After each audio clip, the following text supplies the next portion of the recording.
এইଥିରୁ symbol ଆସିଲାଣି ଭାରତ ବର୍ଷ ଗୋଟେ ବିରାଟ ପରିବର୍ତ୍ତନ ହବ ଯାହାକି ସଂଗ୍ରାମ କରୁଛନ୍ତି ଜନସାଧାରଣ ପାଇଁ ରାହୁଲ ଗାନ୍ଧୀ ଭାରତ ପ୍ରଧାନମନ୍ତ୍ରୀ ଦାୟିତ୍ୱ ନେବେ।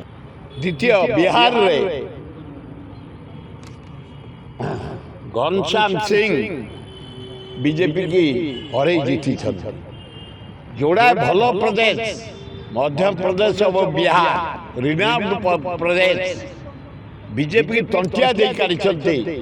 ତାଙ୍କ ସର୍ବଭାରତୀୟ ସଭାପତି 40 ବର୍ଷ ହେଲା ସେ ଦଖଲ କରି ରହିଥିଲେ ମଧ୍ୟପ୍ରଦେଶ ତାକୁ ଗିରାଉଟ କରିଛନ୍ତି। ମୁଁ ମଧ୍ୟପ୍ରଦେଶ ଜନସାଧାରଣ ଏବଂ ବିହାର ଜନସାଧାରଣ ଅଭିନନ୍ଦନ ଜଣାଉଛି। ରାହୁଲ ଗାନ୍ଧୀ ଏମିତି ଲୋକଙ୍କ ସେବାରେ ରୁହ, ନାରୀ ନିର୍ଯାତନାକୁ କାଉଣ୍ଟର କର, ଚାଷୀମାନଙ୍କୁ ସାହାଯ୍ୟ କର, ବେକାର ଯୁବକମାନେ ସାହାଯ୍ୟ କର, ଆଇନ ଶୃଙ୍ଖଳା ଚାରିଆଡ଼େ ଯେମିତି ଲୋପ ପାଇଲାଣି କଡ଼ାକଡ଼ି ହେବା ପାଇଁ ସଂଗ୍ରାମ କର, ସେବା କରୁଛ କରିଚାଲ।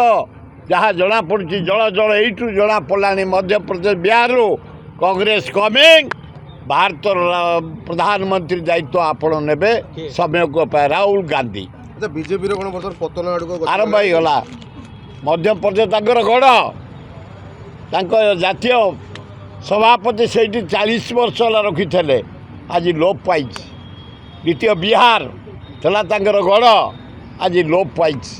এইଥିରୁ ସିମ୍ବଲ ଆସିଲାଣି ଭାରତ ବର୍ଷ ଗୋଟେ ବିରାଟ ପରିବର୍ତ୍ତନ ହବ ଯାହାକି ସଂଗ୍ରାମ କରୁଛନ୍ତି ଜନସାଧାରଣ ପାଇଁ ରାହୁଲ ଗାନ୍ଧୀ ଭାରତ ପ୍ରଧାନମନ୍ତ୍ରୀ ଦାୟିତ୍ୱ ନେବେ। जदि आपंक आम भिडी भल लगा तेब आम चैनल को लाइक शेयर सब्सक्राइब करने को जमा भी भूलु नहीं।